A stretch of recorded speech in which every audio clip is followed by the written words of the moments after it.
students. Good morning all of you. Today I am tell as about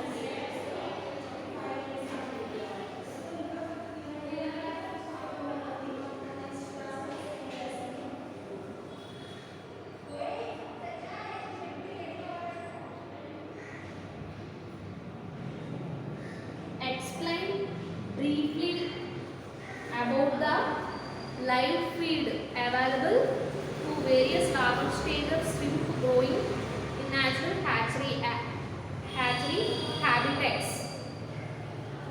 so ఇప్పటి వరకు కూడా టోటల్గా 2 units అనేవి కంప్లీట్ అయ్యాయి. 2 యూనిట్స్. సో ఈరోజు 3rd యూనిట్ స్టార్ట్ చేసుకుంటున్నాము.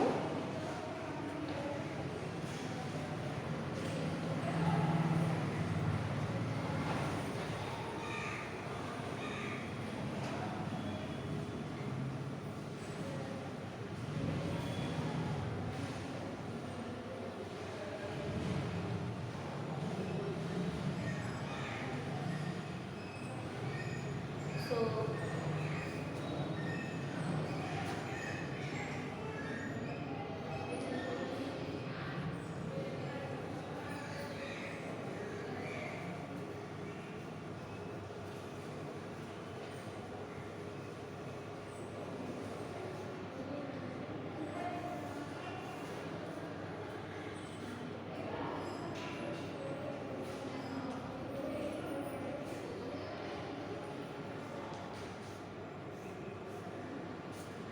ఆక్వాకల్చర్ మేనేజ్మెంట్లో యూనిట్ 3 పార్ట్ 1 దాని గురించి ఈరోజు క్లాస్లో డిస్కస్ చేసుకున్నాము. సో ఇక్కడ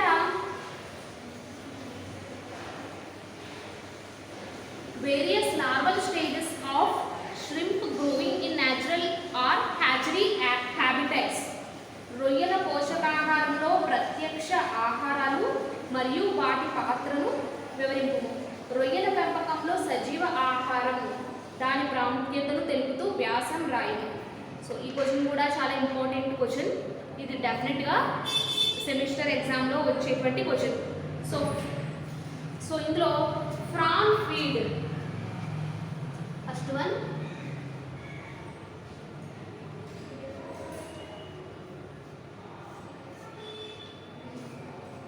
Prawn feed. Prawns feed upon natural and artificial diet. The latter is found to be suitable for prawns in extensive and semi-intensive culture system. అయితే prawns ఎక్కువగా కూడా న్యాచురల్ అండ్ ఆర్టిఫిషియల్ డైట్ని ఇవ్వడం జరుగుతుంది ప్రాన్స్కి. అయితే ఇందులో ఎక్కువగా ప్రాన్స్ని ఎక్స్టెన్సివ్ అండ్ ఇంటెన్సివ్ కల్చర్ పాండ్స్లో ప్రాన్స్ని కల్చర్ చేయడం జరుగుతుంది. అంటే సాంద్రీయ పద్ధతిలో కూడా చెరువుల్లో కూడా ప్రాన్స్ని పెంచడం జరుగుతుంది. వాటిని పెంచడం జరుగుతుంది. అంటే ఏంటంటే ఈ ప్రాన్స్ అనేటువంటివి సహజ సిద్ధంగా వచ్చేటువంటి న్యాచురల్ ఫుడ్ని తీసుకోవడం జరుగుతుంది. న్యాచురల్ ఫుడ్ని తీసుకుంటాయి. అయితే ఎక్కువగా ఏం తీసుకుంటాయి అంటే బెంతిక్ రీజియన్లో ఉండేటువంటి ఎక్కువగా ఏం తీసుకుంటుంది అంటే prawns live in the benthic region of the natural environment and feed upon plant and animal materials besides decaying organic substances. అయితే ప్రాన్స్ ఎక్కువగా కూడా ఎక్కడ ఉంటాయి అని అబ్జర్వ్ చేసినట్లయితే బెంతిక్ రీజియన్లో ఉంటాయి. సో ఇది పాండ్ అనుకుందాం. సో పాండ్లో మళ్ళా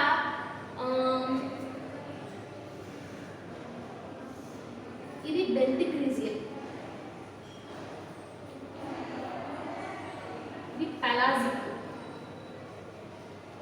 పెలాజిక్ రీజియన్.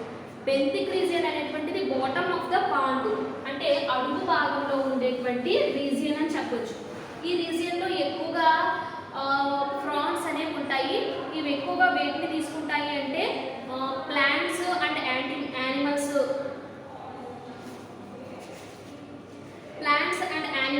అదేవిధంగా డికేయింగ్ ఆర్గానిక్ సబ్స్టాన్సెస్ కుళ్ళుచున్న సేంద్రీయ పదార్థాలను ఇవి ఎక్కువగా ఆహారంగా తీసుకోవడానికి ఉపయోగపడుతూ ఉంటాయి.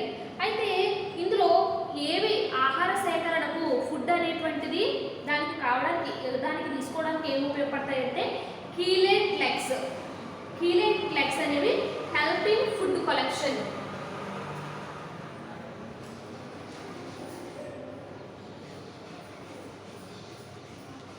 సో ప్రాన్ కి కీలెట్స్ లెగ్స్ ఎందుకు ఉపయోగపడతాయి అంటే ఫుడ్ కలెక్షన్.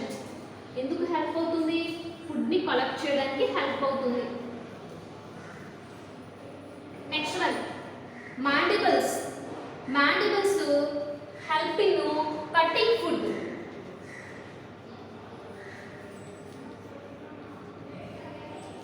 ఫుడ్ ని కట్ చేయడానికి.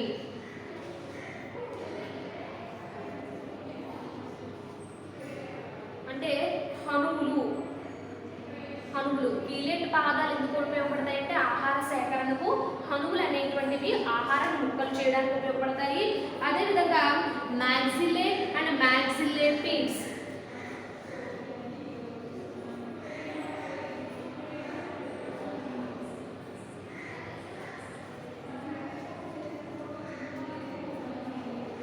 ఈ రెండు ఎందుకు ఉపయోగపడతాయి అంటే ఈ రెండు కూడా food particles into the mouth. అంటే పుష్ ఫుడ్ పార్టికల్స్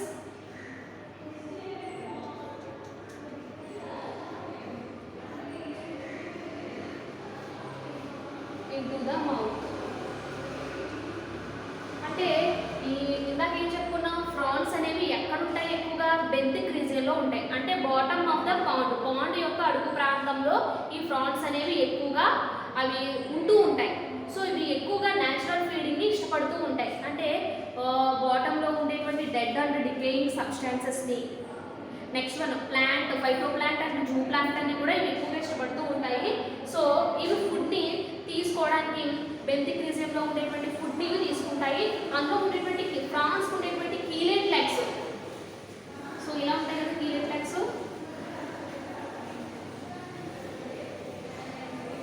ఇలా ఉంటాయి కీలెట్ లెగ్. సో ఈ కీలెట్ లెగ్ ఎందుకు ఉపయోగపడుతుందంటే ఫుడ్ని కలెక్ట్ చేసుకోవడానికి. Next one మాండిబుల్స్. కలెక్ట్ చేసుకున్నటువంటి ఫుడ్ను కట్ చేయడానికి మాండిబుల్స్, మౌత్ దగ్గర ఉండేటువంటి మాండిబుల్స్ ఉపయోగపడుతూ ఉంటాయి. Maxillae pins push food particles into the mouth. మౌత్లోకి ఈ ఫుడ్ పార్టికల్స్ అనేవి ఎంటర్ అవ్వడం తీసుకోవడానికి ఈ మ్యాక్సిల్లే పిన్స్ అనేటువంటివి ఉపయోగపడుతూ ఉంటాయి.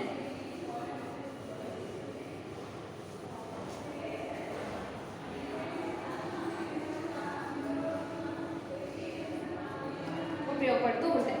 Next one feed in natural environment.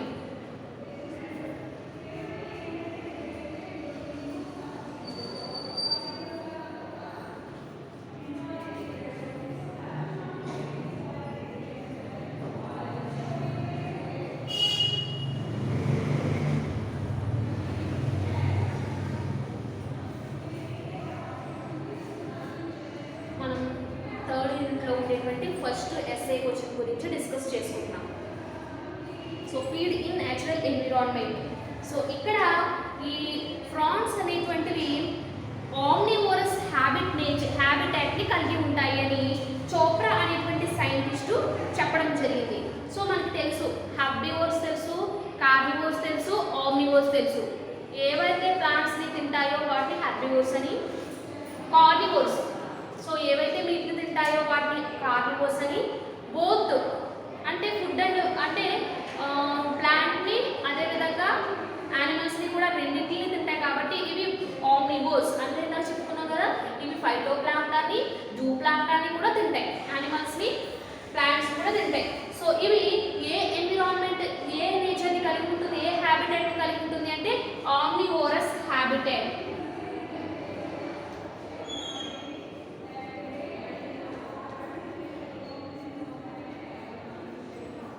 Omnivorous హ్యాబిటాట్ని కలిగి ఉంటుందని చోప్రా అనేటువంటి సైంటిస్ట్ చెప్పడం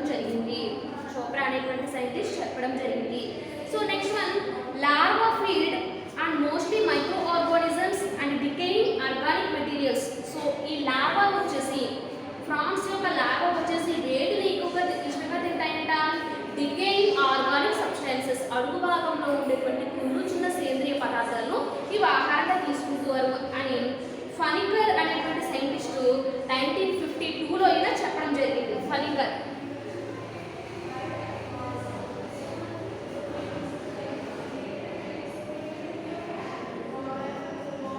బెనికర్ అనేటువంటి సైంటిస్ట్ 1952లో ఈయన చెప్పడం జరిగింది. అదేవిధంగా ఇంకొక ప్రాన్ మ్యాక్రోబ్రాకియం రోజెన్బర్గి ఫ్రెష్ వాటర్ ప్రాన్. ఇది ఏం తింటుంది అంటే నాచు మొక్కలను, మాసెస్ ఉంటాయి కదా, నాచు మొక్కలను, ఆల్గేస్, గ్రీన్ ఆల్గేస్, వాటిని సీవీడ్స్ కలుపు మొక్కలను, నెక్స్ట్ ఇన్సెక్ట్స్, మైక్రో ఇన్సెక్ట్స్ ఏవైతే ఉంటాయో వాటిని మ్యాక్రోబ్రాకియం రోజెన్బర్గి అనేటువంటి ప్రాన్ తీసుకుంటుందని షట్వర్ అనేటువంటి సైంటిస్ట్ చెప్పాడు. షట్వర్ధన్ అనేటువంటి సైంటిస్టు 1937లో ఈయన చెప్పడం జరిగింది. సో నెక్స్ట్ వన్ ఈ గోపాలకృష్ణన్ ప్రపోజ్డ్ దట్ 1952 గోపాలకృష్ణన్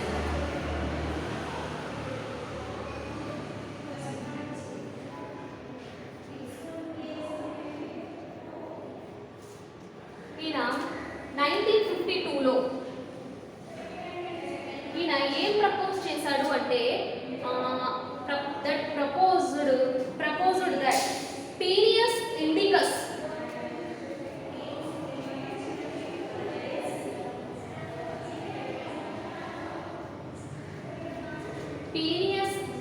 అనేటువంటి ప్రాన్లో ఈయన అబ్జర్వ్ చేసింది ఏంటి అంటే ఈయన ఎక్కువగా ఈ పీనియస్ ఇండికస్ అనేటువంటి ప్రాన్స్ మెయిన్లీ ఫీడ్ అపాన్ ఏవి తింటుంది అంటే డికేయింగ్ ఆర్గానిక్ మెటీరియల్స్, ఏవైతే కుళ్ళుచున్న పదార్థాలు ఉంటాయో వాటిని, అదేవిధంగా ప్లాంట్ మెటీరియల్స్లో కింద ఉండేటువంటి కలుపు మొక్కలని, ఆల్గల్ సెల్స్ శైవలాల్ని, నెక్స్ట్ డయాటమ్స్ నాచు మొక్కల్ని, చిన్న మొక్కల్ని ఇవి తీసుకుంటూ ఉంటుంది. అంటే డయాటమ్స్, నెక్స్ట్ లైక్ ప్లాంట్ అనుకున్నాం కదా, క్యాసినోడిస్కస్ ఏ ప్లాంట్స్ తింటుంది అంటే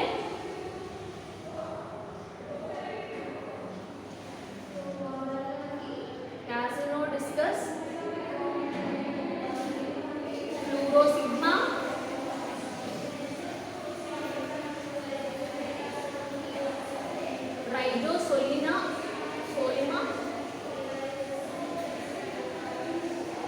రైజోసోలిమా అనేటువంటి ఈ 3 ప్లాంట్స్ కూడా తింటుంది అని గోపాలకృష్ణన్ అనేటువంటి సైంటిస్టు ఈయన 1952లో ఈయన ప్రపోజ్ చేయడం జరిగింది. క్యాసినోడిస్కస్, ఫ్లూరోసిగ్మా, రైజోసోలిమా అనేటువంటి ప్లాంట్స్ ఇది ఎక్కువగా తీసుకుంటుంది అని ఈయన చెప్పింది. అదేవిధంగా వంటి డయాటమ్స్, ఇవన్నీ కూడా ఏంటి అంటే డయాటమ్స్, ఇటువంటి డయాటమ్స్ తీసుకుంటుందని ఆయన చెప్పడం జరిగింది. అదేవిధంగా ఓపిపోడ్స్,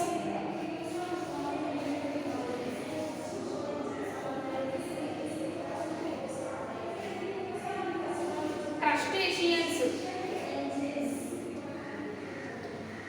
డెకాపోడ్స్,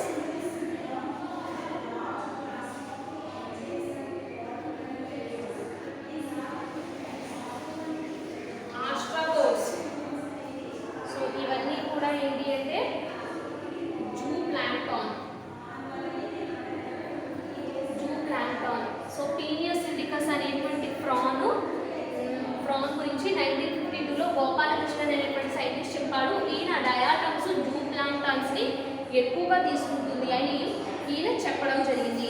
అదేవిధంగా లార్వల్ ఫార్మ్స్ని కూడా ఇవి ఆహారంగా తీసుకుంటుంది. ఏంటి అంటే లార్వల్ ఫార్మ్స్ అనేటువంటివి molluscs, trematodes and other organisms. Larval forms molluscas, trematodes and other organisms, they also feed on cell pieces. వాటిని కూడా అంటే ట్రెమటోడ్స్, మొలస్కన్లు వీటిని కూడా ఎక్కువగా తీసుకుంటుంది అని పీనియస్ ఇండికస్ అనేటువంటిది ఎక్కువగా తీసుకుంటుందని ఈయన చెప్పడం జరిగింది. సో నెక్స్ట్ వన్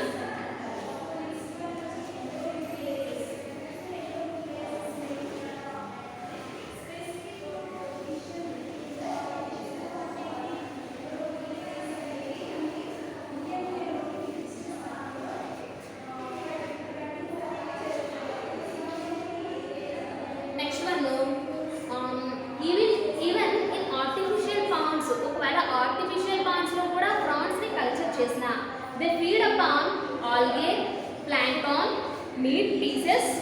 ఇవి ఏం చేస్తాయి అంటే feed upon algae, plankton, meat pieces, polychaetes, extra వీటిని ఆహారంగా తీసుకుంటూ ఉంటాయి. అదేవిధంగా లార్జ్ సైజ్లో ఉండేటువంటి ప్రాన్స్ ఏవైతే ఉంటాయో సో అవి పెరుగుదలను చూపించడానికి ఇవి ఏం చేస్తాయంటే predatory and cannibalistic in natural environment, వీటిని కెనబాలిజం అంటారు.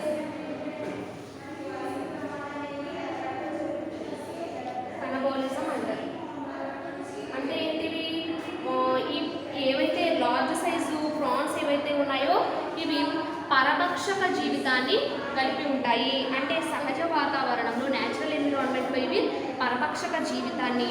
నెక్స్ట్ వన్ స్వజాతి భక్షణను అంటే అదర్ ఆర్గానిజమ్స్తో పాటు ప్రాన్స్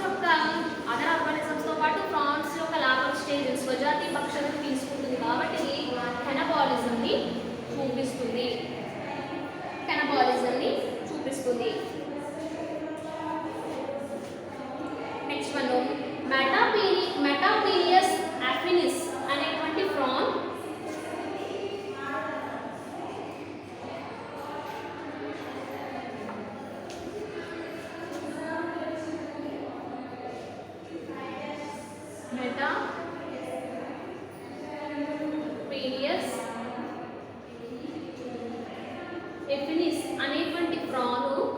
ఫీడ్స్ అపాన్ నెమటోడ్స్, నెమాటిక్ హెల్మంతిస్కి సంబంధించినటువంటి అంటే ఈ ఆస్కారిస్ నెక్స్ట్ వామ్స్ ఉంటాయి కదా, వామ్ లైక్స్లో ఉండేటువంటి వాటిని ఇవి ఆహారంగా తీసుకుంటుంది. అదేవిధంగా మెటాపీనస్ ఎఫినిస్ అనేటువంటి స్పీసీస్కి సంబంధించినటువంటి ప్రాను ఆస్ట్రోపోడ్స్, కోపీపోడ్స్, మొలస్కన్స్, ఫొరామినిఫెరన్స్ సో వీటిని నాప్లియస్ లార్వా అండ్ క్రస్టేషియన్స్ అంటే దాని స్వజాతి భక్షణతో పాటు పరభక్షణ జీవితాన్ని కూడా ఇది గడుపుతుంది అని చెప్పడం జరిగింది. సమ్ ప్రాన్స్ కొన్ని ప్రాన్స్ ఏం చేస్తాయంటే higher stocking density feed upon surface planted animals. కొన్ని ఏం చేస్తాయంటే ఇవి సర్ఫేస్లో ఉండేటువంటి ప్లాంట్స్ ఉపరితల మొక్కలను అంటే పాండ్ దగ్గర సర్ఫేస్లో ఏ ప్లాంట్స్ ఉంటాయి, పిస్టియా, గుర్రపుడెక్క అంటారు కదా, సో అటువంటి ప్లాంట్స్ను కూడా ఇవి ఆహారంగా తీసుకోవచ్చు అని చెప్పడం జరిగింది. So next one brackish water prawns.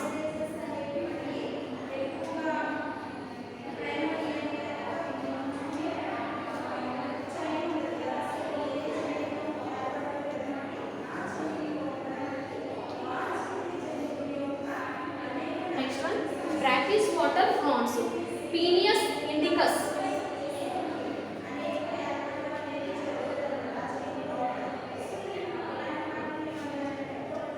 Peneus indicus, Metapenius.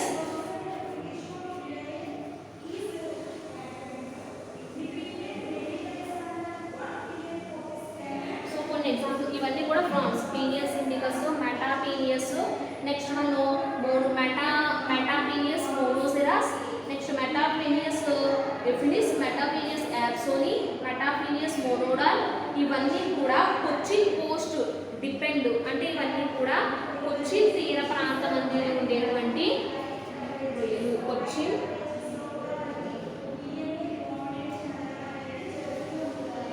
తీర ప్రాంతంలో ఉండేటువంటి అంటే సముద్రానికి తీర ప్రాంతంలో ఉండేటువంటి కొచ్చిన్ సముద్ర ప్రాంతము తీర ప్రాంతం రొయ్యలని చెప్పుకోవచ్చు.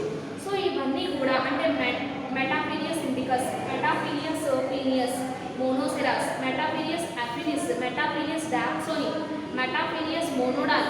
ఇవన్నీ కూడా క్రస్టేషియా యొక్క లార్వల్ స్టేజెస్ అయినటువంటి పాలికేట్స్ను, యాంఫిపోడ్స్ను, నెక్స్ట్ గ్యాస్ట్రోపోడ్లను, ఫొరామినిఫెరస్ను, నెమటోడ్స్ను, ఇసుక రేణువులను, మట్టిని కూడా ఇవి ఆహారంగా తీసుకుంటాయి అని చెప్పడం జరిగింది. అదేవిధంగా కొన్ని కాలానుగుణంగా కొన్ని రొయ్యలు ఏం చేస్తాయి అంటే కొన్ని ఆహారాన్ని రొయ్యలు అంటే అందుబాటులో ఉండేటువంటి ఆహారాన్ని రొయ్యలు తీసుకుంటూ ఉంటాయి. అంటే ఇవి వింటర్ సీజన్లో మలస్కాస్ను, క్రస్టేషియన్స్ను వర్షాకాలంలో అంటే వింటర్ సీజన్లో మలస్కాను, రైనీ సీజన్లో క్రస్టేషియన్స్ను, ఉపరితలంపై ఉండేటువంటి మొక్కలు కూడా ఆహారంగా తీసుకుని ఇవి బ్రతుకుతాయి. అంటే సీజనల్ అడాప్టేషన్స్ని కలిగి ఉంటాయి. ప్రాన్స్ షో సీజనల్ అడాప్టేషన్స్ అంటే ఫీడింగ్ హ్యాబిట్స్ మార్చుకుంటూ ఉంటాయి. అంటే during monsoon comes during winter and crustaceans filamentous అలాగే before the onset of rainy season. అంటే వింటర్ సీజన్లోను రైనీ సీజన్లోను వాటి యొక్క ఫీడింగ్ హ్యాబిట్స్ను చేంజ్ చేసుకుంటూ ఉంటాయి. సో నెక్స్ట్ వన్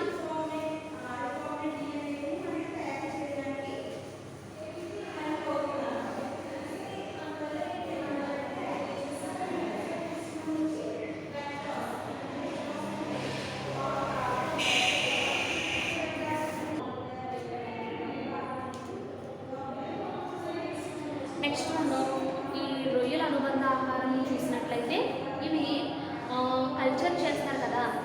ఈ కల్చర్ చేసేటువంటి అనుబంధ సంస్థల్లో కల్చర్ చేసేటప్పుడు వాటి యొక్క సైజుని ఇంక్రీజ్ చేయడానికి న్యాచురల్ ఫీడింగ్తో పాటు ఆర్టిఫిషియల్ ఫీడింగ్ కూడా ఇవ్వడం జరుగుతుంది. కృత్రిమ ఆహారాన్ని కూడా ఇవ్వడం జరుగుతుంది. అయితే ఇది రెండు రకాలుగా ఉంటుంది. Wet feed and dry feed రెండు రకాలుగా ఉంటుంది. Wet feed and dry feed. So చూద్దాం తడి మేత అంటే ఏంటో పొడి మేత అంటే ఏంటో చూద్దాం. సో వెట్ ఫీడ్ కనుక చూసినట్లయితే జనరల్గా ఈ ఎవరైతే ప్రజలు ఉంటారో వాళ్ళు వినియోగించని స్మాల్ ఫిషెస్ ఉంటాయి కదా. సో డ్రై ఫిషెస్ అవి ఉంటాయి కదా. సో వాటిని రొయ్య తలలు అంటాం కదా. సో వాటిని నెక్స్ట్ స్నెయిల్ మీట్ నత్త మాంసము, వామ్స్ స్మాల్ పురుగులను చిన్న పురుగులను, నెక్స్ట్ వేరుశనగ చెక్క, ప్రతి విత్తనములు తడి మేతగా వెట్ట మేతగా వీళ్ళు వాడుతూ ఉంటారు. అదేవిధంగా టపియోకా పొడి,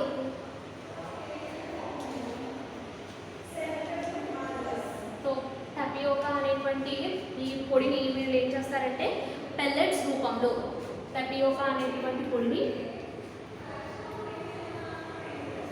పెల్లెట్స్ రూపంలో గుళికల రూపంలో దానికి తడి మేతగా ఇవ్వడం జరుగుతుంది.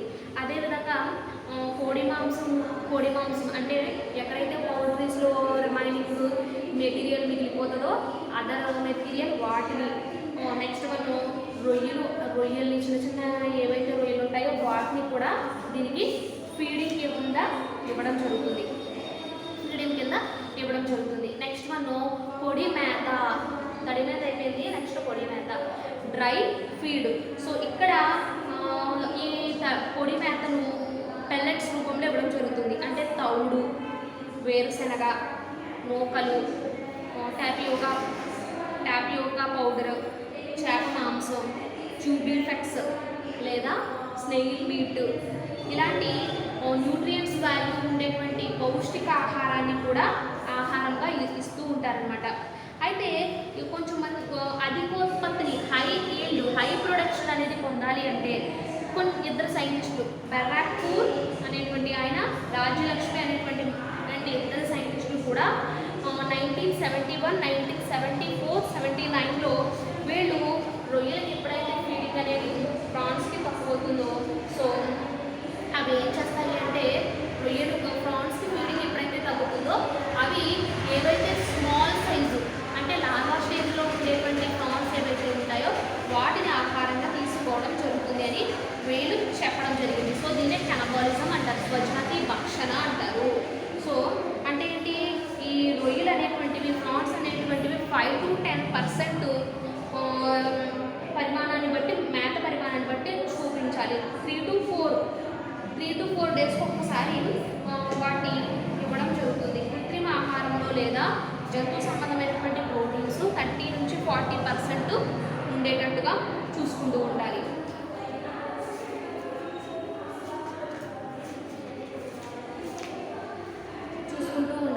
ఇక్కడ ఒక టేబుల్ ఇచ్చారు. సో టేబుల్ మనం అబ్జర్వ్ చేసినట్లయితే టైప్ ఆఫ్ ఫీడ్, ఏ టైప్లో ఉండేటువంటి ఫీడ్ పెడుతున్నాం, ఏజ్ ఆఫ్ సీడ్, ఏ ఏజ్లో ఉండేటువంటి సీడ్కి ఏ టైప్లో ఉండేటువంటి ఫుడ్ పెడుతున్నాం, వెయిట్, దాని యొక్క ప్రాన్ యొక్క వెయిట్ ఎంత ఉండాలి, సైజు షేప్ ఎంత ఉండాలి, మాయిశ్చర్, ప్రోటీన్స్, ఫ్యాట్స్, ఫైబర్స్ ఉండేటువంటి ఫుడ్ ఏం పెడతాం అన్నది ఒక టేబుల్ అనేది ఇవ్వడం జరిగింది. సో ఆ టేబుల్ కూడా మీరు మెన్షన్ చేయొచ్చు. పోస్ట్ లార్వా ఫీడ్, లార్వా స్టేజెస్లో ఉండేటువంటి ఫీడింగ్ కానీ, starrer feed, grower feed, finisher feed అంటే ఎడల్ట్ స్టేజ్లో ఉండేటువంటి రొయ్యలకి, మీడియం సైజ్లో ఉండేటువంటి రొయ్యలకి, అదేవిధంగా ఫినిషర్ ఒక ఎడల్ట్ స్టేజ్లో ఉండేటువంటి రొయ్యలకి ఏజ్ని బట్టి వాటికి సీడ్ అనేది ఇవ్వడం జరుగుతుంది. వెయిట్ని కానీ చూస్తారు, అంటే సీడ్ అంటే స్మాల్ సైజ్లో ఉండేటువంటి లార్వా స్టేజెస్లో ఉండేటువంటి కొన్ని శాంపిల్స్ని తీసుకుంటారు.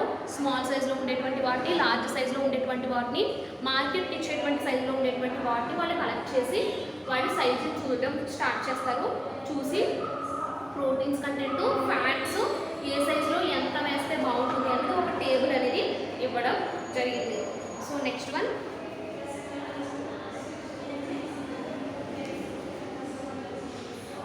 ఈ నాప్లియస్ లార్వా ఏదైతే ఉందో ఈ ప్రాన్స్లో నాప్లియస్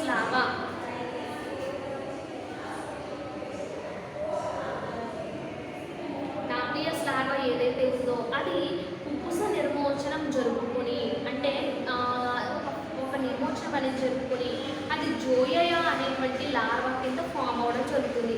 తరువాత అంటే ఏంటి ఇక్కడ మొన్న చెప్పుకున్న ఫస్ట్ క్లాస్లో చెప్పుకున్నప్పుడు ప్రాన్స్ అనేవి దాని యొక్క లైఫ్ సైకిల్లో నాప్లియస్, జోయియా, మెటాజోయా, నెక్స్ట్ వన్ మైసిస్ అనేటువంటి లార్వా కింద, ఎడల్ట్ వన్ కింద ఫామ్ అవుతుంది అని చెప్పుకున్నాం.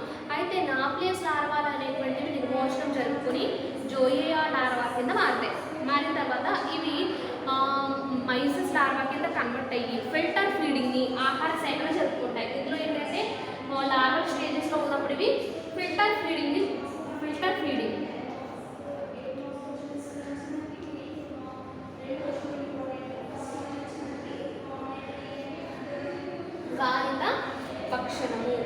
గాలిత భక్షణం చేసుకుంటాయి అన్నమాట. అంటే ఏంటి, ఫైటోప్లాంక్టన్పై ఇవి ఎక్కువగా ఆధారపడి ఉంటాయి. అంటే నోటి వద్ద ఉండేటువంటి మాండిబుల్స్ ఏవైతే ఉంటాయో వాటిని ఏంటంటే తీసుకోవడానికి ఉపయోగపడుతూ ఉంటాయి. ఎక్కువగా మైసిస్ లార్వా వచ్చేసి 3 to 10 సైజ్ ఉండేటువంటి ఫైటోప్లాంక్టన్ తింటూ ఉంటుంది. నెక్స్ట్ వన్, మైసిస్ లార్వాలు మరణ మెటమార్ఫోసిస్ చెంది ఈ ఫిల్టర్ ఫీడింగ్కి ఉపయోగపడుతూ ఉంటాయి.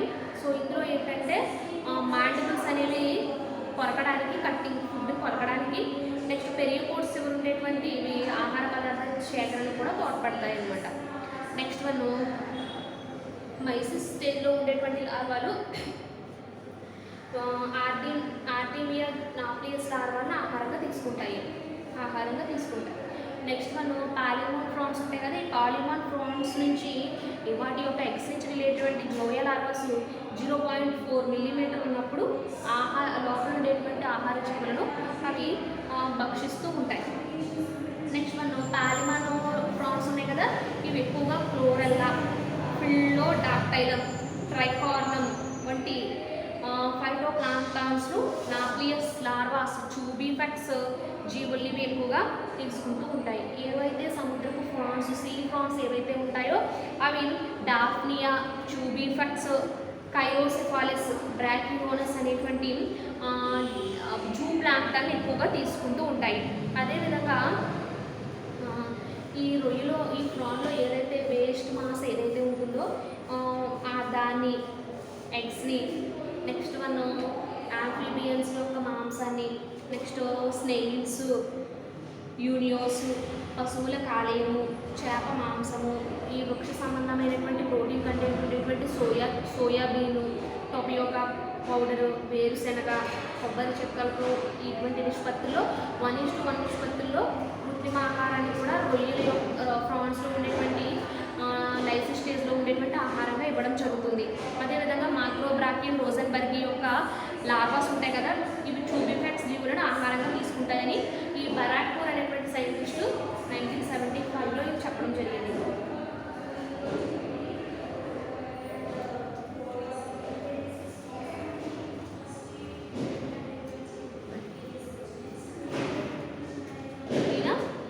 జరిగింది. నెక్స్ట్ మైక్రోబ్రాకియం మాల్కమ్ సోనీ అనేటువంటి ఈ లార్వాస్ ఉంటాయి కదా, సో ఈ లార్వాస్కి ఏమో ఫైటోప్లాంక్టన్ని, చేప మాంసంను, కోడిలో ఉండేటువంటి పచ్చ సొనను కూడా దానంగా ఇవ్వచ్చు అని మేనస్ అనేటువంటి బృందం వాళ్ళు 1973లో వీళ్ళు చెప్పడం జరిగింది. నెక్స్ట్ వన్, స్కెలటోన్ కీటోసెరాన్ వంటి డయాటమ్స్ను కూడా ఈ ప్రాన్ యొక్క లార్వాలు ఎక్కువగా ఇష్టపడుతూ తింటాయి. అంటే ఇవేంటి 20,000 to 10,000 డయాటమ్స్ కణాల గాఢత గల పెంపక మాధ్యమమును వినియోగించుచో ఈ లార్వాస్ అనేవి వేగంగా అభివృద్ధి చెందగలుగుతాయని న్యూ అనేటువంటి సైంటిస్ట్ చెప్పడం జరిగింది. కీటోసెరాన్స్తో పాటు ఈస్ట్ సెల్స్ను అదేవిధంగా పీనియస్ జపానికస్లో ఇచ్చినచో కూడా ఆహారంగా ఇచ్చినచో ఈస్ట్ సెల్స్ను కూడా ఆహారంగా ఇచ్చినచో పీనియస్ జపానికస్లో ఈ లైఫ్ అనేది ఎక్కువగా ఉంటుంది అని విల్లేగస్ అనేటువంటి సైంటిస్టు చెప్పడం జరిగింది. సో ఈ విధంగా అంటే ఏంటి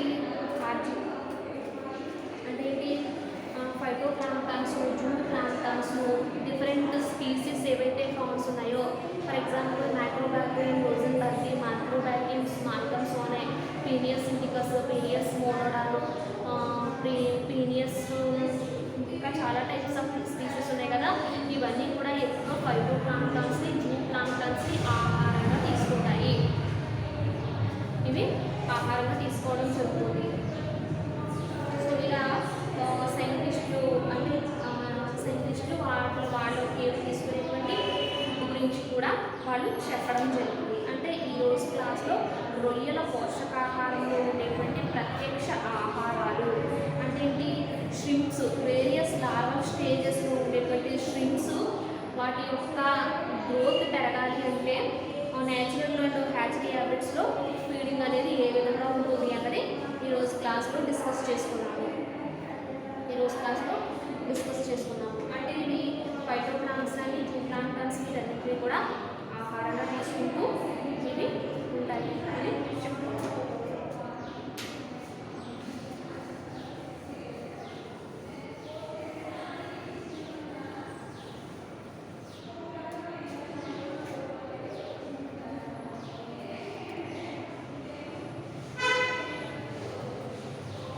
ఆహారంగా తీసుకుంటాయని చెప్పుకున్నాము. సో టోటల్గా ఇంతవరకు 2 యూనిట్స్ కంప్లీట్ చేసుకున్నాము. Unit 1, unit 2. యూనిట్ 3కి వచ్చేసరికి యూనిట్ 3లో ప్రాన్ ఫీడింగ్, ఫిష్ ఫీడింగ్ వాటి గురించి ఉంటుంది. సో లార్వల్ స్టేజెస్, నెక్స్ట్ క్లాస్లో లార్వల్ స్టేజెస్ వాటి గురించి డిస్కస్ చేసుకున్నాం. అంటే లార్వల్ స్టేజెస్లో ఉండేటువంటి ప్రాన్స్ కానీ, స్ట్రింగ్స్ కానీ కల్చర్ పాండ్స్లో ఎటువంటి ఫీడింగ్ అనేది ఇస్తారో నెక్స్ట్ క్లాస్లో డిస్కస్ చేసుకున్నాము. సో ఈరోజు క్లాస్లో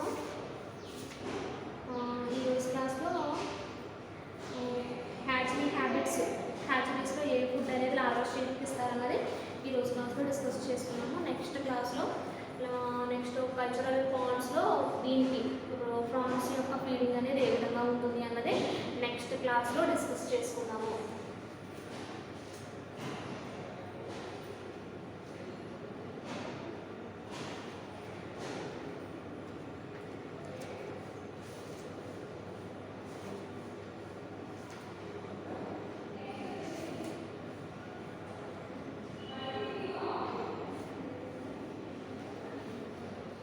Thank you all of you.